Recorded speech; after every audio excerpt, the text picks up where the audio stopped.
again. We know this is what we're meant to do.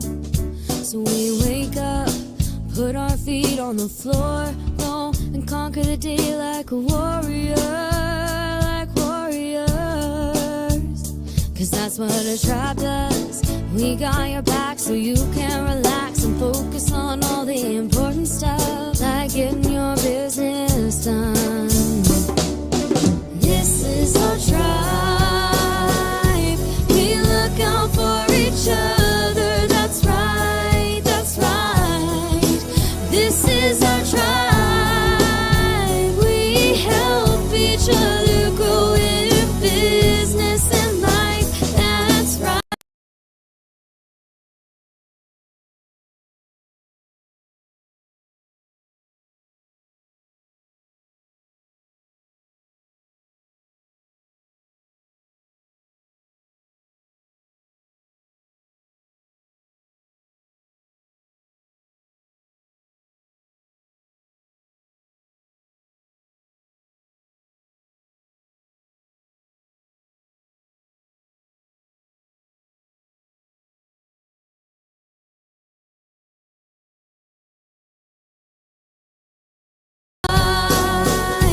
We look out for each other. That's right, that's right. This is our tribe. We help each other grow in business. Hey everybody, this is the Coffee Shop Show, and I am Sondra Ray. I am the owner of Get It Done Coaching, and I am going to hang out with amazing entrepreneurs from all over the world. We're going to talk about communication today. So communication with your team, communication with your coworkers, clients, all those types of communication, because as an entrepreneur, communication is hugely important, whether you're the client, whether you're the owner, whether you're the team member, heck, whether you're a significant other, communication runs across the boards. So I am amazingly grateful for everybody that could join us today. Mr. Brown is being the taxi service for his family as they are down one car, so we will truly miss him. So yeah, let's start out. Communication, why is it important? So let's hear why it's important. Mr. Peter, you go first. Good question. I think maybe what we should do is just imagine what the world would be like if people didn't communicate. It would be an absolute disaster. Roads wouldn't go where they're supposed to go. Things wouldn't happen when they're supposed to happen. Nobody would get paid. Everything would be going wrong. There would be no order. There'd be no sense. It would be absolute anarchy. Actually, it sounds quite nice to think about. No, I'm kidding. It sounds terrible. I think when you add, I mean, there's communication and there's communication. So I think communicating who you are, communicating what you're about, communicating how you like yourself to be treated, communicating how you treat others. I think there's so many different forms of communication that if you can practice the art of communication brings about clarity. And when you have clarity, there's no confusion. There's no things get done when they're supposed to. Deadlines are either met or it's communicated that they can't be met because of X, Y, and Z, and everybody is on the same page. So I think there's an art to communication. Am I the best communicator in the world? Everybody in this room will tell you, no, I am not. But I do understand the power of what clear communication and concise communication can actually do. If I look at our space, if I look at the people in it, if I look at what we're achieving together, if the levels of communication were not there, we would achieve absolutely nothing. There would be no point.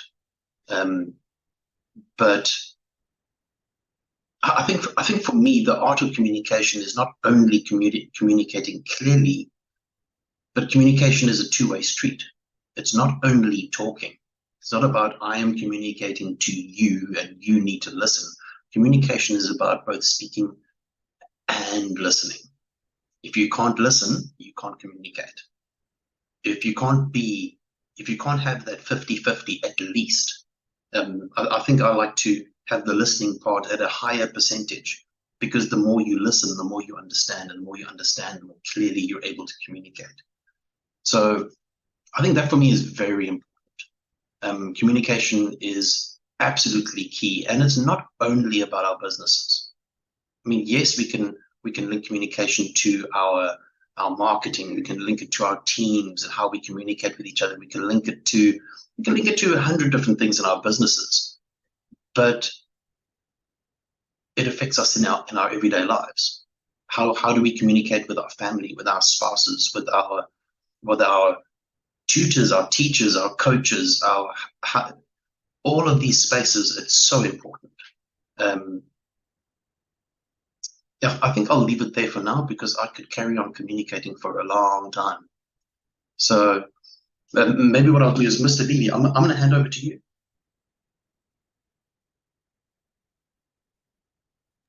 Yeah, thanks, Pete. So yeah, what you said is so relevant, and it's also true. It was interesting when you said that, can you imagine if the world didn't communicate?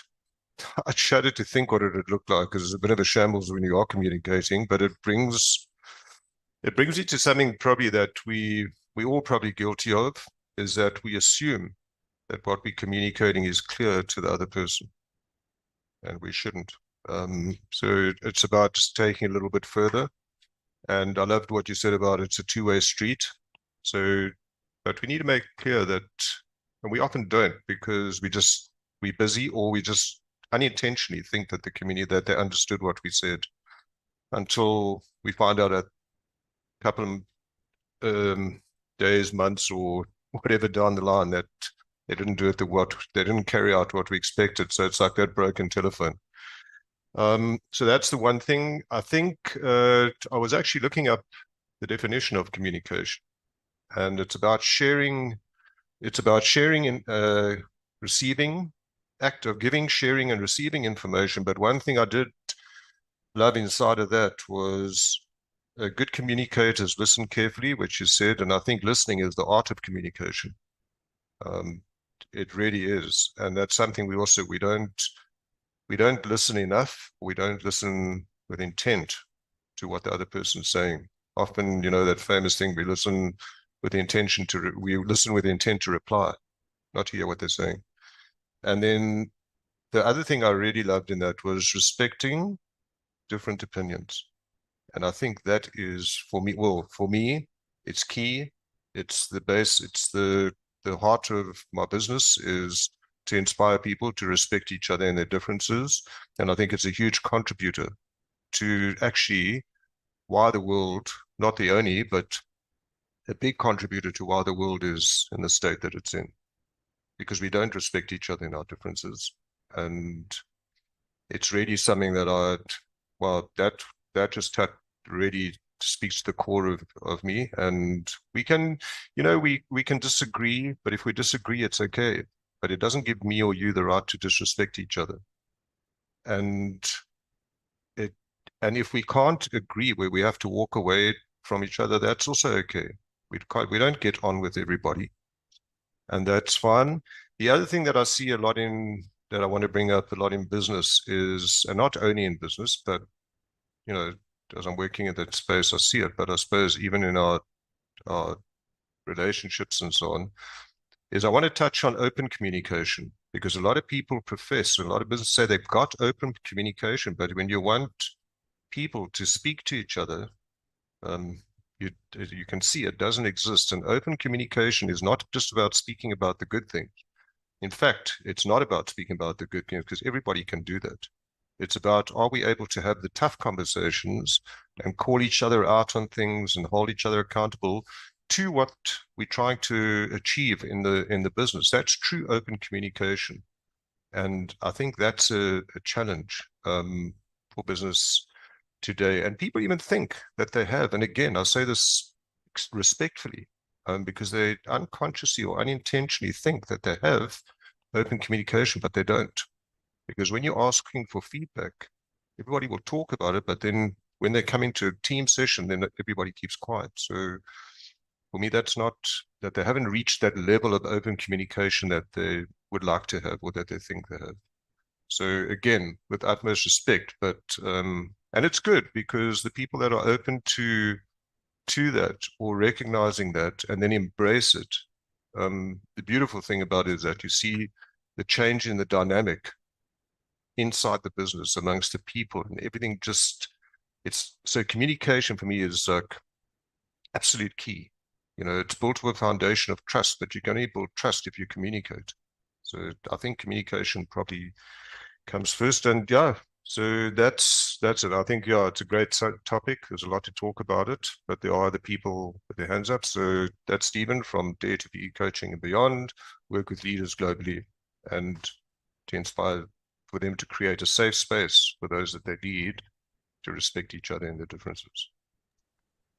Love that, Mr. Levy, and thank you for looking up the definition. I always like that because, you know, if you don't understand a word or you think you understand a word, look up the definition. And yes, there's a dictionary definition, but everybody has a different definition personally.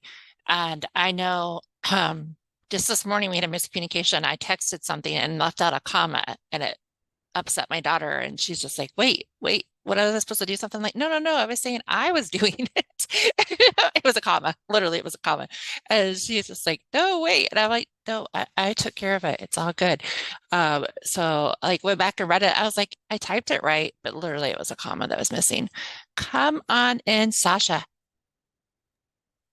Thanks, Sondra. I just wanted to expand a little bit on the active listening, and like the guys have said so far, it really is probably the most important part of communicating. And so part of that involves also asking questions and making sure that you've understood what the topic is or what the challenges that you're dealing with. And if you're working in a team environment, to ask for feedback from your team and to create a safe, open space where people can feedback in. Even if it's in opposition to what it is that you are proposing, that it can be an open forum for people to bounce ideas off. And, you know, so like, and like Steve said, you don't have to agree in the end necessarily, but, you know, have the respect that other people can have different opinions. I have a client who's really good at active listening, and what she will do when we've discussed something that's a bit complex or something that she wasn't quite sure is she will feed it back to me. So she'll say, I heard you say, and she will feed back to me and basically summarize what we've done. And then I know that she's heard me and she knows that she understood what I was saying. And if there was a miscommunication, then that's the ideal time for us to say that. It's such a good tool. It makes the person feel really heard, and then the person who was being spoken to knows that they understood what it was and what needed to be worked on. And I think with that comes being authentic in your communication. If you've got something to say, even if it's something hard, just say it. Don't try and beat around the bush. Don't try and disguise it as something else. Just be authentic. Don't leave people to guess what it was, what your message was. You need to be clear, concise. But authenticity is more likely to get your client or your team and that to respond to you and to be able to engage with you. Yeah, I think that was what I wanted to comment on based on what had been said. I'm Sascha, the owner of Perfectly Assisted, and I'm an online business manager who works with purpose-driven female entrepreneurs. I love that, Sascha. Yes, being willing to have people say back to you what they heard and being willing to accept or communicate it differently and not get upset about what they heard. And I also think, depending on how you're having the conversation, whether it's face-to-face or Zoom or written or telephone, nonverbal cues are essential to that too. I remember taking a class in college way back when about nonverbal cues and how positioning and arms and things like that. And I will point that out to my amazing teenager. She does not like when I point that out. I'll be like, you're saying one thing, but your face and your arms do not match. Yeah, we sometimes have a minor battle about that, but it's all good. I'm like, match them. Tell me, is it this or is it really this? And we we have to agree to disagree sometimes, but that's okay. Mr. L, good evening. How are you, sir? I'm great. I'm great. As I like to say, I cannot gossip about myself. I'm good. And this is one of those topics that can take us years and months and a whole lot of time talking about. And I'm glad that Sascha touched on the art of communicating. Are you authentic in your communication? Do you mean what you're saying? And luckily, you've got a client, Sascha, that can feedback it to you. Because the more you communicate, it's your message should be understood. And if a person asks you, are you meaning this by saying that?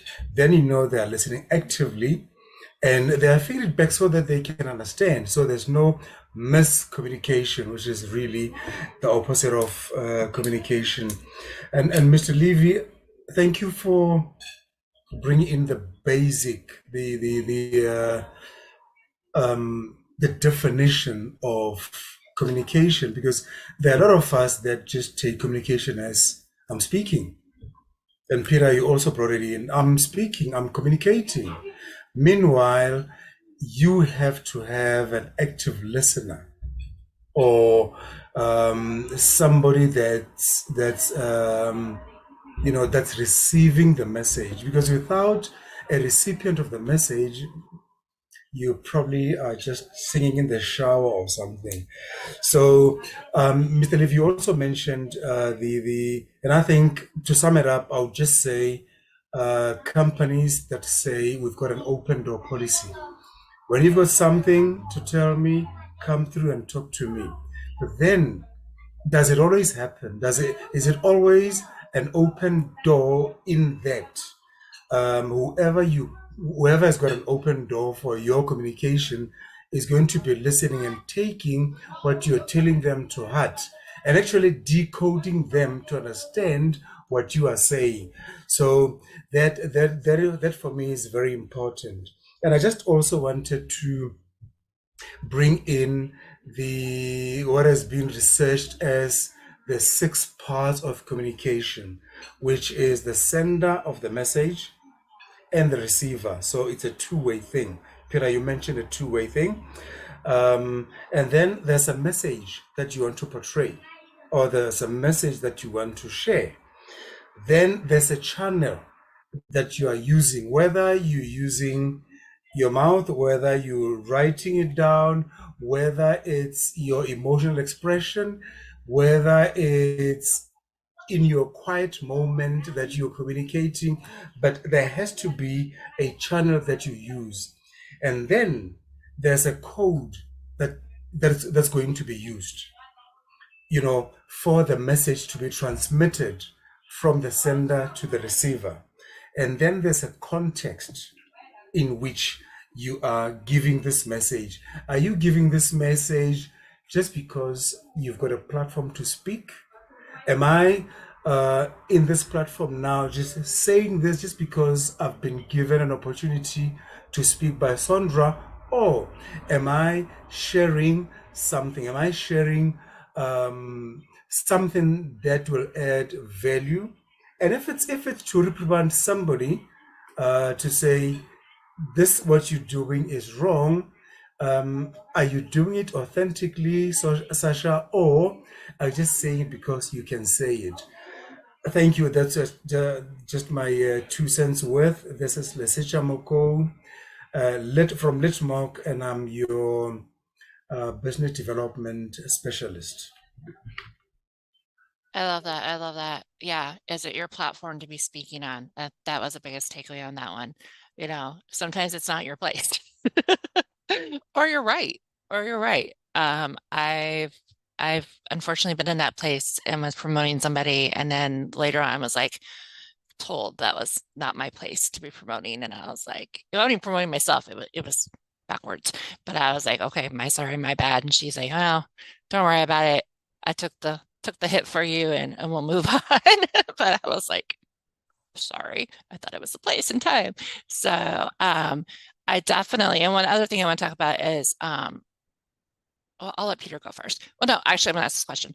Communication as far as expectations of as a business owner. Like I know as accountability coach, if you're not being honest with me, I can't help you. Like literally, if you tell me you did it and you didn't do it, and then we move on to the next step and so on and so forth, communication is huge as an accountability coach. I think as a coach, period, I think Mr. Levy could say this too. As a coach, if people aren't being honest, I'm like, don't sugarcoat it. Like you either did or didn't do it. I'm not here to judge you. I'm here to figure out how do we move on from this. That's what I always tell people. I'm not here to judge you.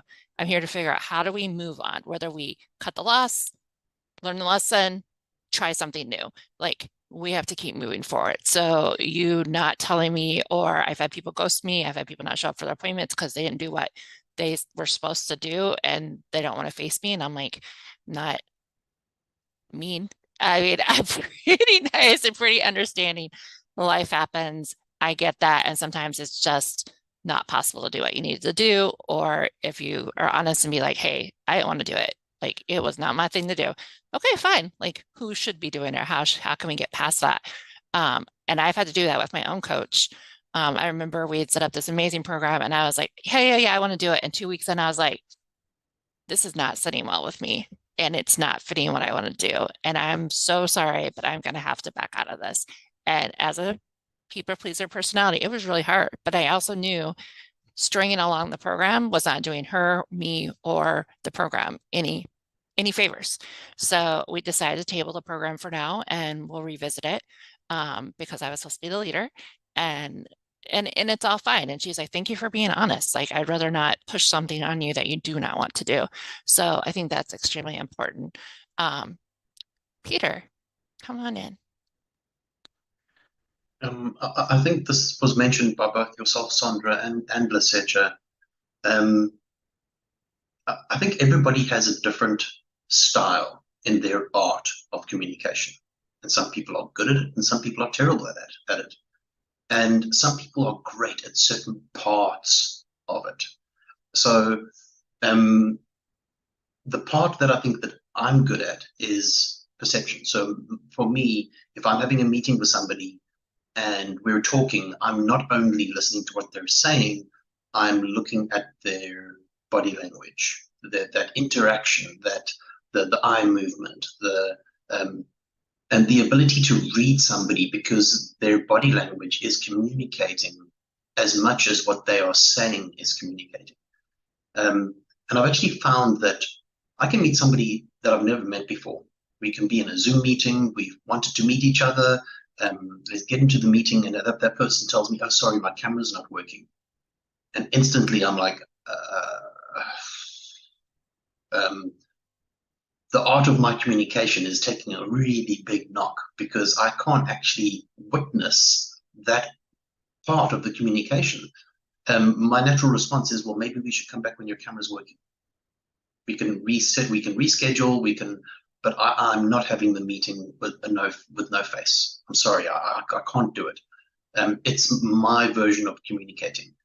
And I've actually found that if I step into a meeting with somebody I've never met, and that person's got the opportunity to express who they are, what they do, what their values are, what projects they're working on, why they're working on those projects. And you can see through the communication and the visual side of the communication, they're passionate about what they're doing. The more you listen, the more you perceive, the more you understand, the easier it is to go, well, actually, I share that particular passion, or I share this passion, we share this particular passion. And the ability to generate a real connection or something that's more established becomes a lot more tangible. It doesn't take much for me in a meeting with somebody that I've never met to get to the point where I know what they need, how they need it, who they need to speak to, Am I the solution? Am I not the solution? If I'm not the solution, I know the person that is. I know the introduction to make. That meeting is going to be a success, whether I'm the solution or not. But the moment you turn the camera off, you can talk to me till the cows come home. I'm not going to have that understanding. I'm not going to have the same experience. It's going to be completely different. I'm going to try and wing my way through the meeting as fast as possible just to get it over and done with, because I don't really want to be in a situation where I can't see the person I'm talking to. So I think when you are communicating and you're communicating authentically, have your body language match what you're saying, because if you don't, I will know, because I'm good at it. I will know. I think that's pretty much how our entire space was built. It was built by meeting people, and based on the interaction, based on the visual communication, the verbal communication, the underlying, I didn't think they understood what I meant, communication, and putting it all together, we've managed to create a space where we have a whole load of genuine people that are all there for the right reason, and they're there for the right reason, and I know this because it's been communicated, which is incredible. So yeah, absolutely brilliant. And yes, I think honesty is 100% key. Sondra, back to you. I love that, Peter. Oh, who do you represent, my dear? Who are you? Do I have Okay. to? Okay. Yes. Okay. So my name is Peter. I'm the co-founder of Explore ProTech, which is currently the platform that hosts this space. And yeah, just an absolute pleasure to watch everybody function within their role and just do their part is absolutely brilliant. Well, thank you. Thank you, Peter. Thank you for the platform and the opportunity. So I love that. I love that. I am a camera on person too. So I prefer camera on. I prefer either face-to-face conversation. Very interesting. My husband is a federal employee and they do not use cameras in their meetings. I was like, why? What? I would go crazy. I mean, he's talked to some of these people for years and never done okay. He likes it, he prefers it, they prefer it. I'm like, okay, y'all are strange people, but each their own. But yeah, I'm like, oh my goodness, I would go stir crazy. Yeah, I have to see people's faces. Mr. Levy, let's get you in here. Yeah, I must agree. Visual is first prize in person, and if not like this. So we've been very lucky to have these virtual platforms that remove boundaries and so on. But I think, yeah, one of the things I noticed that again, I always say I'm in such a privileged position because I'm blessed because I learn so much from the people I work with.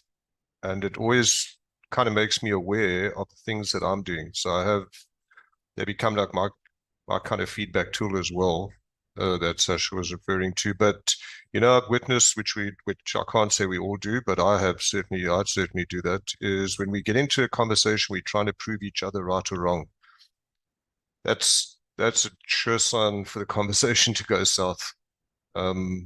We'll never get to agreement if that's and I've seen it in personal relationships. I've done it. I've seen it in the boardroom, and it doesn't work. Full stop. It doesn't flip and work. So you don't come to solution. That's the one thing. The other thing I want to touch on what Lesetja said. I love what he said about an open door policy, because you have an open door policy and then you walk in and you speak to the person who creates that open door, and then halfway through your 7th sentence they go, yes, but. Yes, but's got to be the biggest killer of communication. So I think when you hear that, you have an open door policy with a closed door mindset. And it's just, you've got to hear people out. You don't have to agree with them, but the first thing is hear them out. Exactly as then you really do have an open door policy. It's not whether you're going to be able to do anything for them, but just listen to them. At least let them finish what they're saying. So yeah, I think it's a simple thing. It's a key factor in everything, in all relationships. And but it's not easy. I think you're right, Mr. Levy, because I mean, we all have an agenda when we're talking. I mean, honestly. So it is very definitely, like you said, if you come into a conversation to prove something, you've already shut your ears off because you're all about what you're trying to get done. But I can honestly say, yeah, I've been there, done that. I do that with my spouse. Like, I'm going to tell you, and we're going to get da da da da da, and totally didn't hear his response. I'm very lucky to have a wife who points it out very quickly to me. I'm sure my husband would love to. And if I don't leave here by 8:15, it's going to be a very silent trip to the airport. There won't be any communication. Yes, Mr. Levy. Get on with your evening so that the wife is happy. Happy wife, happy life. But what an awesome topic, and thank you for raising it. You're welcome, Mr. Levy. I hope you have a wonderful day. Thank you for joining us. Mr. L, come on in. You know, I think we can belabor this point about an open door policy, and I think I want to thank Mr. Levy for bringing in the end tail of it, an open door policy with a closed door mindset. Because you go there, the actual physical door is open, but the person's mind is not open to listen to what you say. And look, I know you are an owner of a business, you are a manager, you are a government official, and you think you know everything. Because, I mean, if I've started my business, I know everything about my business. So who are you to come and tell me about my business? You can't, because it's my business. But then we can learn so much from each and every person. I mean, I was doing a carols by candlelight setup in Vereeniging last night, and a girl, I think she's about 11 or 12, she comes to me and says to me, why don't you turn this banner this way so those people on the other side can see, and you turn that one so it faces this one. So, and I'm looking at this girl and I'm like, I've been doing this for years. But here's a little girl pointing out something that I didn't take notice of. And I said to her, well, you know, my darling, do it the way you want it. Because then, one, it gives that girl an opportunity to express herself openly, knowing that I'm being listened to. And it gives her space to be creative as well. Had I shut her down, probably I would have destroyed her future or something like that. So I think we also need to be careful of how we respond. Do you listen? I think, Peter, you mentioned this. Do you listen with an intention to respond, or do you listen with an intention to understand? So when you respond, you know exactly what you're responding to. You know, and you also mentioned something, Peter, about the camera thing being on and off. I mean, we've been in sales where you always drive to a client. You can phone them, but you drive to them so that you meet them physically. You've got to see them. You've got to see their facial expressions when they tell you about an issue they have that you're going to solve. You know, those were, for me, there still are times where I enjoyed speaking to people. And then, unfortunately, we had a setback. But then we've got this platform now where you don't have to drive. You don't have to drive. We can do this. And I encourage everybody, let's rather speak to each other. Let's see each other. So I can see your hand signals. I can see your face. I can see if you're upset. I can look into your eyes and understand where you come from. So communicating can be verbal, which is what I'm doing now. Communicating can be non-verbal as well. You know, you're speaking to me and I'm folding my arms. You know, I am not there with you. You know, it can be visual. You're looking at what I'm doing and you understand what I'm doing. And it can also be written communication, letters, emails. Well, Sondra, I don't know if we will decode what you're saying if you don't put a comma at the right spot, but you know what? You have communicated. So it is also, yeah, very important to be open-minded about listening to whoever or watching whoever is communicating to you so that you are able to respond better. Thank you. I love that. I love that. Yes, for sure. Because I'm on a blue screen, mine is the people standing this far from me and just standing there. I mean, giving a sideways glance that I'm in a meeting, so you're going to have to wait. But what I did start doing, and I actually need to go back to doing this, is it's literally a stop sign, and on the bottom it says, I will be available after this time. If true emergency, and they know what a true emergency is, the house is on fire, you're bleeding, that's a saying right, in the US, then tap me on the shoulder or whatever. I need to go back to doing that because like on the show, like now, I'm not going to have a conversation with you. You're going to have to wait until the show is over.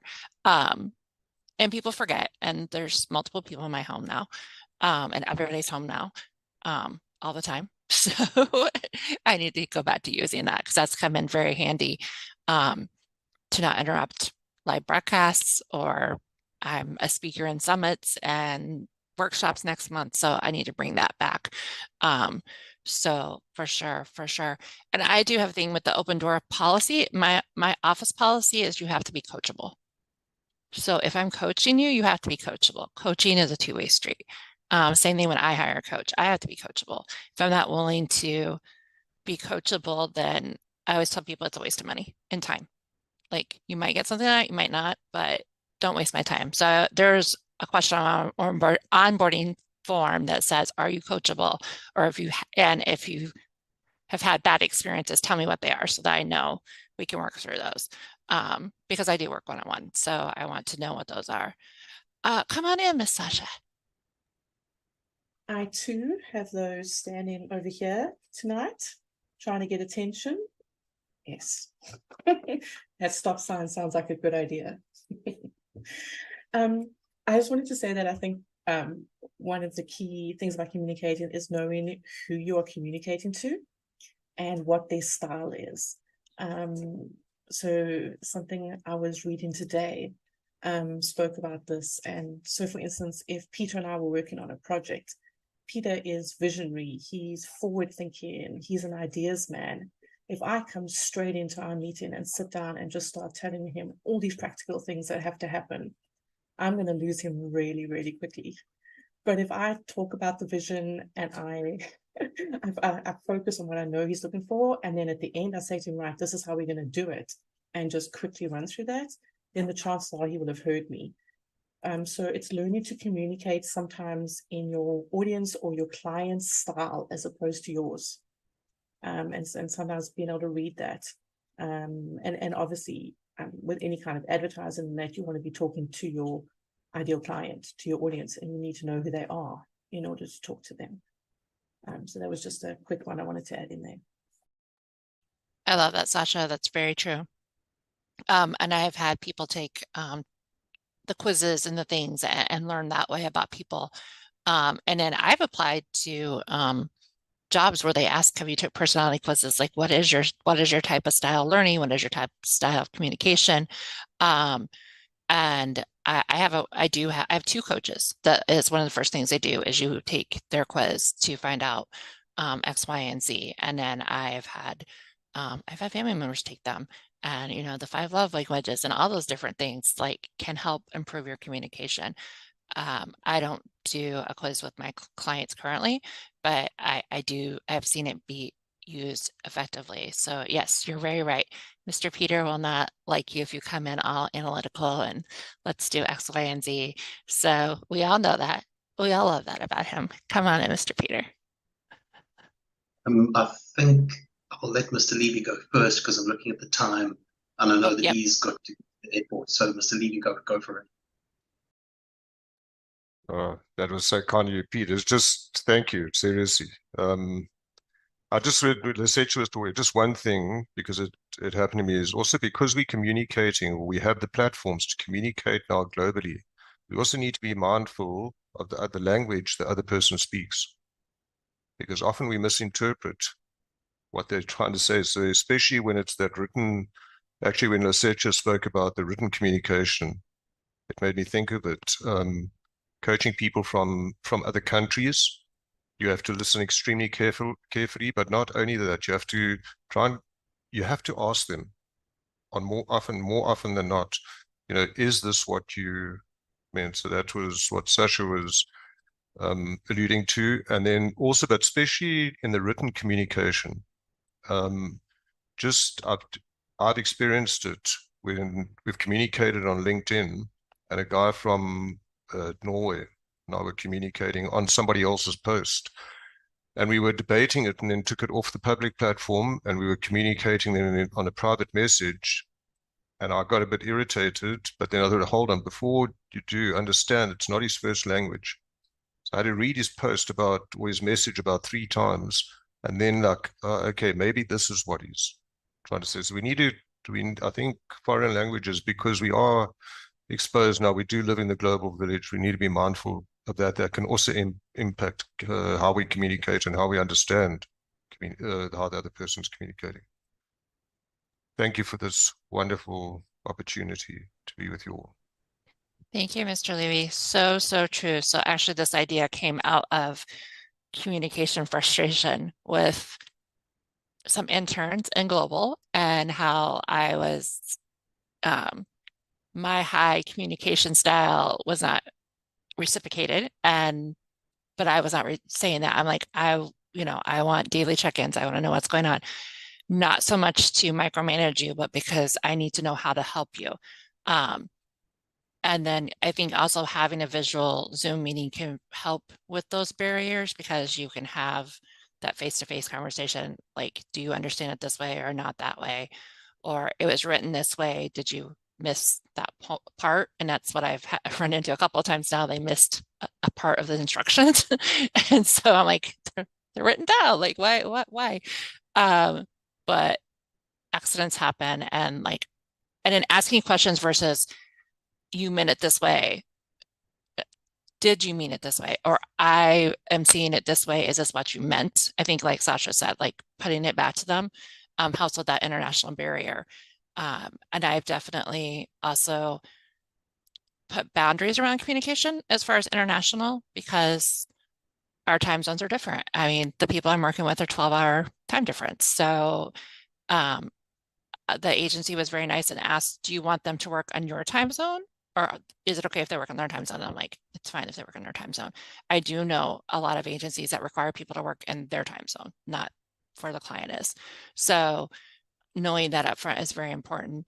I have notifications turned off, so I always tell people you can text, email, do whatever you want in whatever application you want. I don't care. It'll all be there in the morning. You just need to know I'm not going to answer it until X, Y, and Z. Also with my clients, my day is this to this. I have 24 to 40-hour business day to respond to you. So putting that expectation out there, I think, in communication is also key to productive communication, because I have had clients text me over the weekend and I made the mistake of breaking my own boundary and answering them and getting drawn into an hour conversation at 8 o'clock at night on a Saturday, which did not make my husband happy. Did not make me happy. And they're like, but why did you answer us? We didn't expect you to answer us. And I'm like, because that's just me. Like, I answer right away. So I learned how to mute threads so that it was not going off and so that I could answer. But it took me a minute, or it took me a couple of times of doing that. I'm breaking my own boundaries, and they're like, we didn't expect you to answer. And I'm like, but I'm going to, if I see a message, couldn't answer you. I have a hard time with that. So I've had to really work on my own boundaries with communication. Same with my kids. My adult children like to call me during my business day, and I will be like, is this truly an emergency? Yes or no? If they say no, then I'm like, I'll get back to you in X, Y, Z. That's been a very hard boundary to work with, but definitely extremely important communication, having boundaries so that you can communicate more effectively. I'm going to communicate a lot better at 9 a.m. than 2 a.m. It's the truth. So for sure, for sure. Peter, do you have boundaries around communication? Always, always, always, always. I think that there's two things I want to highlight, and I think this one goes to all the people in positions of authority, people, to leaders, to if you're the person that's looking to create a following, a group of people that will follow you because they follow you out of either a reverence or a respect, or you're saying something that really just, it relates to them and they can follow what you're saying. When somebody is not heard, and we all know what it feels like when we talk and talk and talk, but nobody hears you. And when you don't feel heard, you feel disrespected. When you feel disrespected, your reaction to being disrespected is, well, why would I listen to you? You disrespect me. So if you're a leader and you're up there, take the time to listen to the people around you, whether what they're saying you agree with or not. You have to give them the opportunity, and you have to give them the respect enough to actually listen to what they're saying. If you don't agree with it, you can agree to disagree, or you can respectfully put your point across without disrespecting what they were saying. If you have a team of people and you lead out of authority and not out of their respect for you, they may do what you're asking, but they won't like doing it. And they won't follow you because you're leading out of this thing of fear, this thing of, and that to me is not the way to lead people, because leading people is a huge responsibility. It's about them. It's not about you. Never was about you. So I think if we can understand as leaders, and if we are put in those positions, that if we can earn because it's earned, if we can earn the respect of the people that follow us, the likelihood of them being part of the team and part of the entire solution is so much more than if they feel disrespected. So that was the first point. Respect the people around you. That respect is a two-way street.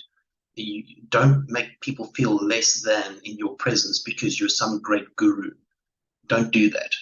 Then you're just being an, excuse my language, I know this is live, but then you're just being an asshole. Don't do that.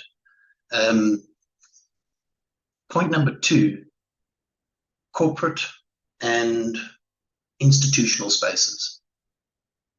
The level of communication is generally done by email, and when it's on Zoom, there's no video. You've just lost 70% of your communication. 70% of your communication you've lost. It's gone. You can't hear tone in an email. You cannot see facial expressions in an email. In a Zoom meeting, when there's just a voice, you can't see the facial expressions. The lack of communication and the misinterpretation of what is said is huge. And all you're doing is creating red tape. You create this red tape where it becomes an email trail where people have to go, oh my goodness me, but I said this. Oh, but I thought you meant this. But we did this. But oh my goodness me. I don't even like using emails. I hate using emails. You want to talk to me? Send me a WhatsApp message. Are you available? Yes, I'm available. Let's jump on a Zoom. Let's communicate. I do understand that in corporate spaces, there is a lot of communication that needs to take place. So it's kind of watered down to an email trail. But there must be a way to infuse some space of where people can get together and actually communicate what they're doing. I know huge projects roll out, and the people have never even actually spoken to each other.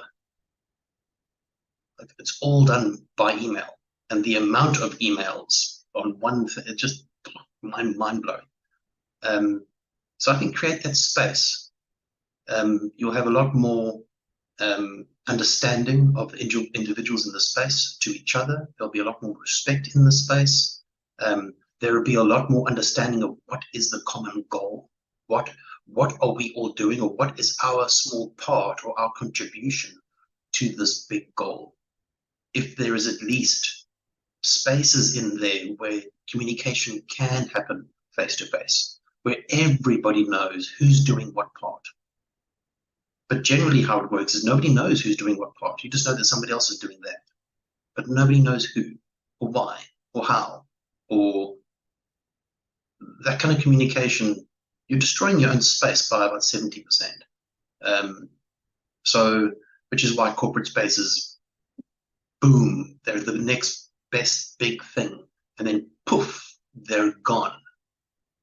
Another institution has taken its space. A different institution is the next best thing. But if you look at spaces that have been around for 100 years, started off like this, they've been around for 100 years. Their level of communication is impeccable. It's impeccable, and they last. So corporate spaces and institutions, turn your freaking cameras on. Talk to each other. Goodness me, it'll save you a lot of hassle. Come on. I love that, Peter. Yeah, saving the hassle, I think, is a huge one. And also, I'm very big on, if we can't do a Zoom, then send me a voice message, because then I can pick up at least on tone, or like what, yeah, I can hear you. And 98% of apps have some type of voice recording. Like, it takes 2 seconds to push the button and say what you're going to say. Especially with language barriers, sometimes, and I might have to listen to it multiple times, and that's fine. I have good friends all over the world, and I'm getting better at hearing those correctly. So I think that's extremely important. I also think that one thing I'm learning and still working on is pronunciations of international names. We all know that's one of my weaknesses that I'm learning how to tackle by giving people other alternative names that we can agree upon to be respectful. Mr. L, come on in. Now, I'll not hold you to that, Sondra. It's all good. Going back to what Peter was saying about the corporate side of things, there's something that I look at. I'm like, couldn't we have done this better? And that's called Papertrail. If I go to Peter as, let's just say, my junior, and I said to him, Peter, can you do 1, 2, 3 for me? Okay, and he doesn't do it. It's going to be very hard to prove, but also depends on how did I communicate that to him. And so a lot of people in corporate spaces are trying to move away from that. They just send you an email, and they keep track on it. Did it deliver? Did you read? If you've read it, then it means you understood, and then you're going to carry that out. If you don't, I've got proof, which is what they want to use. I've got proof that I told you. But then, have you really communicated to me what you needed, what you wanted me to do? Take, if you had to launch a product, and you just send an email to all your clients, I'm launching this product, and you send it. Do you think the product will be welcomed?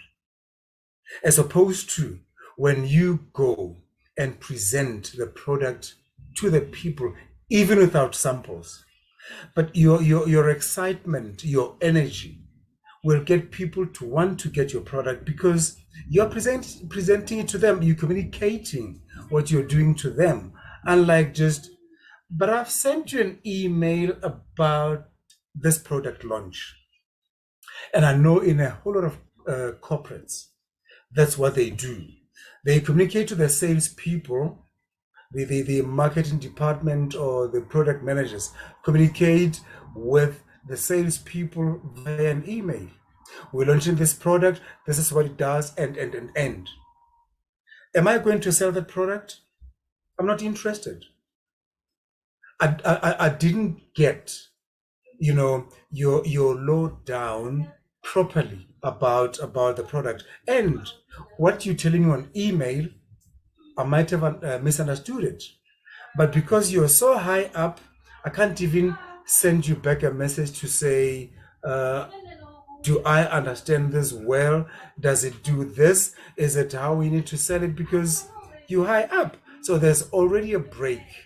And that is where most of the companies who launch products and they fail, because the communication is broken by the style of communication. Are we verbal? Are we encouraging our people to go and sell the product? Are we motivating them? And it's all about how we communicate with them. If you communicate to them with passion, they'll go out and passionately sell it because they feel it. They feel the product that you are launching. So yeah, I think we just about out. I'll just stop there for now. Thank you, Sondra, for the opportunity. You're welcome. You're welcome. Thank you. I have learned, and I am working on, Mr. Peter has been holding me accountable to this, going one-on-one to people to talk about what I do from free things to buying things. And I can honestly say I get a better response when I do one-on-one communication, whether that's a DM, a text, WhatsApp app or whatever, or an actual meeting. I can honestly say that it does get better traction. There's a whole lot of other stuff behind that, but we'll leave that there. I want to thank everybody for joining us today. I think this is a topic that we could talk about a million times over, but hopefully people could take away what they've learned about communication. Always can comment on the YouTube channel. Please share our story today to everybody. We also turn our live YouTube into a podcast on Spotify because the amazing Susan does all the behind work and gets that done. And she is on today on YouTube. And YouTube decided it was going to be this magical, amazing thing today and not give us any issues. Grateful for that. I want to thank everybody that was watching us on YouTube. There was an awesome communication and conversation going on there. And as Miss Nistine always says, we wish you for your wildest entrepreneurial dreams to come true.